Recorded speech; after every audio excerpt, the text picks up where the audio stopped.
So, yun po no. Magandang araw po sa ating lahat, no. Nandito po tayo ngayon sa Bodge Tarlac. Yan. So, i-update ko po kayo sa ating mga available na motor po dito sa Bodge Tarlac, no. Ulitin ko lang po, ang Bodge Tarlac po ay located sa MacArthur Highway, San Sebastian Gate 2, Tarlac City po. Yan. Dapat po siya ng orange fuel o kaya naman po is yung Raven Cracks po na bagong bukas ngayon. Ayan.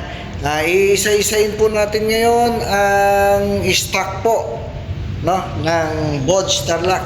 So, ito po ang ating SR150 GT, no. Ang SRP po nito is 125,000. Kasama na po yun yung 3 years registration natin. Ang tatlo po ang available na kulay dito, yung pong puti, tapos meron tayong gray at yung pong black, na. Ayan po ang SR150 GT. Ang susunod naman po ay ang CU525. Ayan.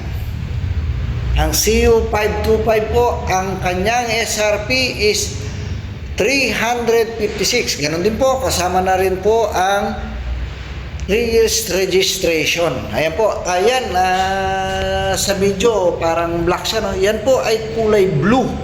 So, ang available po natin kulay dito sa Tarlac ngayon, kasalukuyan is blue at saka po yung green niya. So, pero paparating na din po yung ating matte black. Ayan. Tapos, ang susunod po natin is ang DSX 525. Ayan po. Kulay blue. So, available po lahat ng kulay dito sa Bodge Tarlac sa ating DSX, no? Ang kulay po ng DSX natin na 525 is yung blue. Tapos meron po tayong gray. Tapos meron po tayong Black Knight na tinatawag yung limited edition, no?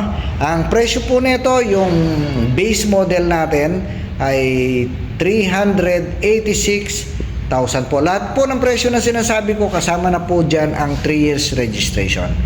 Ito naman po ang ating DS900X. Ayan po, no? Ang available po na kulay natin dito is yung blue, pero sa ano po niyan is gray, eh. So, magbabase lang tayo dyan sa sticker niya na blue. Tapos yung green. Meron din pong Black Knight version ang 900 natin. So, kasama po may di-deliver dito yan sa Bodge Tarlac, kasama po nung CU525. Ayan po. Ito po yung green ng ating DSX 900. No? Ang presyo po niyan is 636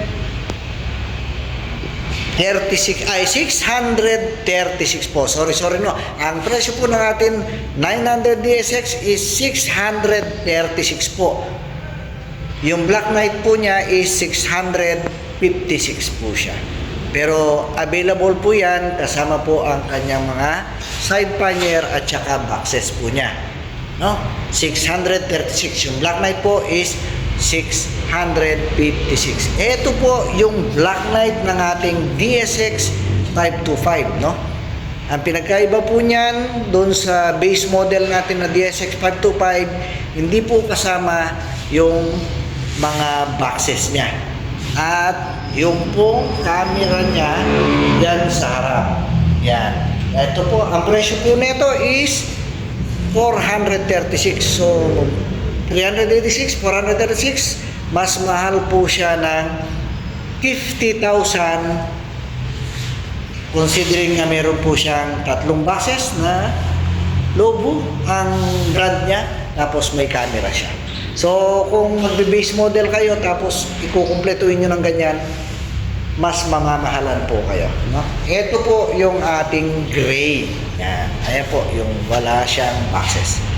Ayan po yung ating gray. na DSX 525, no? Ayan. So, punta naman po tayo dito. Meron po tayong AC, no? 525 AC.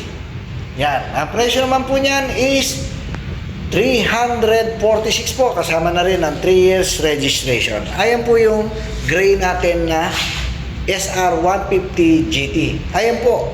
Kung titingnan nyo po, wala siyang pinagkaiba doon sa old na 500 AC. Makina lang po yung pinagkaiba niya.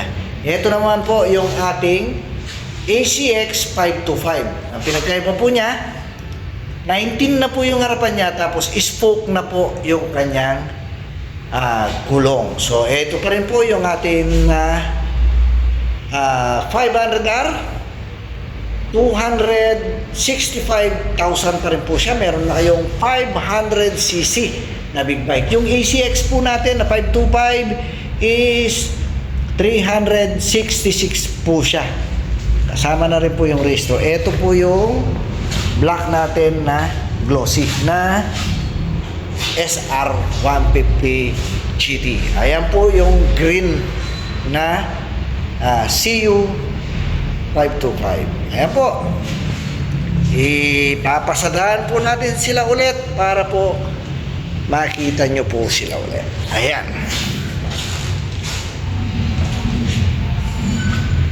So, lahat po ng ating mga model na motor, units, pwede po yan sa cash o installment. So, meron din po tayong partner na financing is yung ating pong AUB at saka yung ating RFC, Rajuel Financing Company. Yan. So, eto po, ulit, napasadahan po natin ulit ang ating mga motor. Ang warranty po ng ating mga big bike is 2 years warranty po yan, ha? Engine po at saka electrical. So, ibig sabihin, ganun po kakumpiyansa ang Bods sa kanyang makina, sa kanyang mga motor. 2 years warranty po yan, no? Kung di ako nagkakamali sa iba, huwag na tayo mabanggit ng ano, hindi po sila nakakapagbigay ng 2 years warranty. No? Usually 18 months, 1 year lang po. Sa atin po dito, 2 years warranty po tayo. Engine at saka electrical. Yan.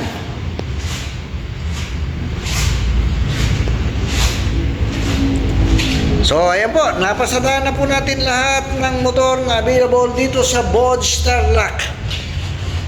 Maraming salamat po sa pagsubaybay sa akin. Maraming salamat po sa patuloy niyong pagsuporta. Hanggang sa muli po. Salamat.